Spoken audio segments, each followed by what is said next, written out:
여러분 안녕하세요. 제10회 대비 사회복지 실천론 1강입니다. 여러분들 10회 대비서를 기준으로 하겠고요. 혹 여러분들 중에 9회 대비서 갖고 계신 분들은요. 제가 누락된 내용이 있으면 이 부분은 10회 추가됐습니다. 할 거고요. 그래서 그런 부분들 제가 그때그때 알려드릴게요. 너무 염려하지 마시고 그냥 보셔도 될 것 같아요. 단 이제 여러분들이 저는 10회 대비로 쪽수 얘기를 계속 할 거니까요. 쪽수가 안 맞을 때는 어때요? 소제목으로 탁탁탁탁 잡아오신다면 그다지 큰 혼란은 없을 것 같습니다. 여러분 20쪽 한번 보시면요. 사회복지 실천의 개념 및 정의 했거든요. 이 부분 총 기출 우리가 OT에서도 봤지만 약 15회 정도 기출됐으니까요. 해마다 꾸준히 한두 문제는 나왔다라고 생각을 하시면 될 것 같아요. 이 부분 봤더니요, 여러 가지로 이제 되어 있는데요. 실천의 정의와 목적. 그래서 실천이 뭐냐 해서 정의하고 목적, 기능 이런 것들 보고요. 그 다음에 사회복지 실천의 이념과 철학 해갖고 사회복지 실천에 있어서 어떤 이념과 어떤 철학들이 그 영향을 미쳤을까 조금 역사적인 얘기도 잠깐 하고요. 사회복지와 실천에서는 학문으로서의 사회복지, 그 다음에 사회복지와 실천, 사회복지는 뭐고 사회복지 실천은 뭔가, 또 사회복지 실천의 방법의 분류 이런 것들 공부할 거예요. 특별히 실천 방법의 분류 같은 경우는 출제자로 하여금 문제 낼 거리들이 좀 많습니다. 그래서 그런 부분들 좀 초점 맞추시면 될 것 같고요. 이제 저랑 여러분하고요. 한번 사회복지 실천의 개념 및 정의 부분 좀 볼게요. 22쪽입니다. 사회복지 실천의 정의가 있는데요. 여기 정의를 보시면 여러분들이 전체적인 흐름을 한번 보시는 게 중요해요. 일본의 메리 리치몬드의 정의도 있고요. 쭉 오시면은 기타 정의들까지 약 6가지로 정의들을 장황하게 써놨잖아요. 그래서 이때는 여러분들이 그럼 누구의 정의를 외울까요? 이게 중요한 게 아니라요. 이때의 정의는 사회복지 실천의 정의가 시대에 따라서 조금씩 바뀐다라는 것을 인식하시는 게 중요하고요. 그러나 본질적인 내용은 바뀌지 않습니다. 바로 사람의 삶의 질을 향상시키는 것, 그것을 목표로 하는 것, 또 좀 더 구체적으로 말하면 사회적 기능화, 소셜 펑션, 부적응한 사람이 적응할 수 있도록 돕는 사회적 기능화를 돕는다. 이런 부분들은 여전히 같아요. 그러나 시대에 따라서 너무 개인에게 초점을 맞췄던 시대가 있고 개인 아니고 환경, 체계도 같이 해야 된다라고 할 때도 있고 하는 시대적 흐름이 좀 반영되는 부분들을 이렇게 포착해내시는 게 중요한 겁니다. 1번 보시면요. 메리 리치몬드는 1922년이니까 지극히 20세기 초의 정의죠. 사회복지가 하나의 학문으로 막 이렇게 안간힘을 쓸 때, 그럴 때예요. 그러니까 이때는 사회복지 실천이란 개개인 그리고 개인과 환경 사이에서 의식적인 조정을 통해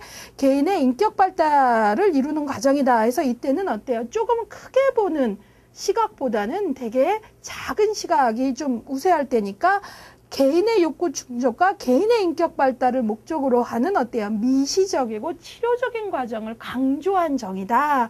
이게 중요한 겁니다. 그래서 여러분들 메리 리치몬드가 20세기 초에 사회복지 실천을 정의할 때는 조금은 개인의 욕구와 인격 발달에 초점을 둔 미시적이고 어때요? 치료적인 것. 그러나 우리가 후반으로 갈수록 치료적인 것 말고도 예방적인 성격도 중요하고 뿐만 아니라 미시적인 것 말고도 거시적인 개입도 중요해서 큰 수레바퀴도 돌고 작은 수레바퀴도 같이 도는 이런 것들 얘기하고 있거든요. 그 다음에 핑커스 미나하는요, 바로 이런 전통적인 케이스워크 중심의 사회복지 실천의 어떤 한계들을 자각하면서 등장을 했기 때문에 당연히 좀 더 어때요? 환경이나 시스템, 체계에 대한 강조점이 늘어날 수밖에 없다라는 거죠. 그래서 핑커스 미나는 사회복지 실천은 사람과 환경에 존재하는 체계들 사이의 연결과 상호관계이다 그랬어요. 그러니까 여러분들이 깨알같이 토시 하나 안 틀리고 외우는 게 중요한 게 아니라 여기는 뭐야? 사람과 환경, 연결과 상호관계 이런 말이죠. 그러니까 특징이 뭐예요? 체계에 의존하는 개인을 돕는다. 그러니까 시스템과 개인은 어때요? 서로 맞물려 있다라는 걸 인식한 거죠. 예. 그런 부분들. 그 다음에 1958년 NASW 전미 사회복지사협회에서는 사회복지 실천이란 인간과 환경과의 부조화로 인해 나타나는 개인이나 집단의 문제를 해결하거나 최소화하고 이런 문제를 아까 제일 앞에 리치몬드는 되게 치료적이기만 했는데 50년대 후반이 되니까 뭐예요? 미리 예방하여라는 말도 나오죠. 개인, 집단, 지역사회의 잠재력을 최대화한다. 그러니까 어때요? 문제의 예방에 대한 초점도 생겼고 아주 미시적인 범위를 넘어서 어때요? 집단, 지역사회, 그 다음에 뭐예요? 그것만 딸랑 대일까 반창고 붙이듯이 치료하는 게 아니라 잠재 역량을 최대화하는 것이 목적이다라는 보다 궁극적 목적들이 나오고 있네요. 1973년 NASW 걸 보면요. 개인, 집단, 지역사회의 사회적 기능을 향상하는 그러니까 이 소셜 펑셔닝이라는 말은 오늘날 사회복지 실천에서도 언제나 쓰는 말이에요. 사회적 기능화. 그러니까 부적응하게 사는 게 아니라 어때요? 사회 안에서 시민으로 살아갈 수 있고 개인의 적응을 도모하도록 하는 거죠. 그러니까 그러기 위해선 그들의 능력을 회복, 증진하거나 목표들을 달성하기 위한 조건들을 만드는 바로 어떤 전문직이라고요? 돕는 전문직이요. 제가 OT에서도 말씀드렸지만요. 사회복지 실천에서 아주 중요한 개념이 바로 우리 직군의 아이덴티티, 어떤 전문직? 돕는 전문직, helping profession입니다. 자, 그 다음에 이때의 정의에 73년 NASW 정의에서 강조점은 바로 사회복지 실천이 어떤 직업이라고요? 전문직이요. 네.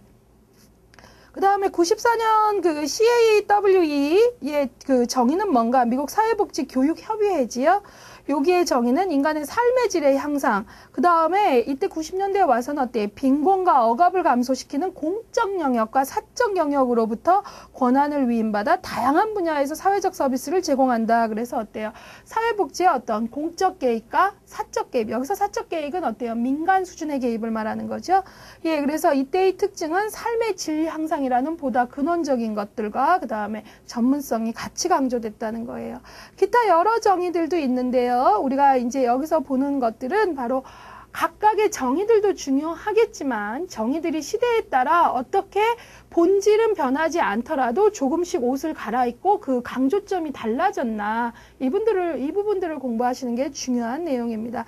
자, 이번에는 23쪽에 사회복지 실천의 목적과 기능인데요. 기출이 2, 3, 4, 5, 6, 7, 8까지도 이제 나올 만큼 기출이 아주 높은 부분이네요. 그래서 그 부분 좀 볼게요. 사회복지 실천의 목적. 여러분과 저하고 이제 현장의 워커가 된다면 실천의 목적이 인간의 삶의 질 향상이에요. 그런데 이것은 시대나 사회가 변해도 달라지지 않아요. 단 인간의 삶의 질 향상이 과거에는 좀 더 미시적이고 치료적이었다면 현대로 올수록 좀 더 중범위 거시적 차원까지 포괄하고 치료, 사후적인 것보다 사전적인 예방도 같이 가고 그 다음에 치료도 가고 사후에 어때요? 재발 방지까지도 가는 그런 보다 더 적극적 차원이다라는 거. 그러니까 근본적인 것들은 바뀌지 않으지만 시대에 따라서 그런 비중들의 차이들이 달라지는 것. 그다음에 사회복지 실천의 목적은 사회나 문화, 시대의 분위기에 따라 조금씩 반영되기 때문에 달라질 수 있는 요소들이 있다.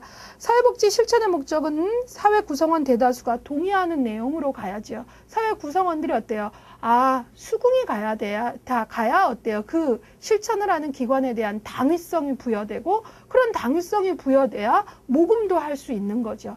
자원봉사도 그래야 같이 해주게 되겠죠. 사회복지 실천의 목적에 대한 다양한 견해 있는데요.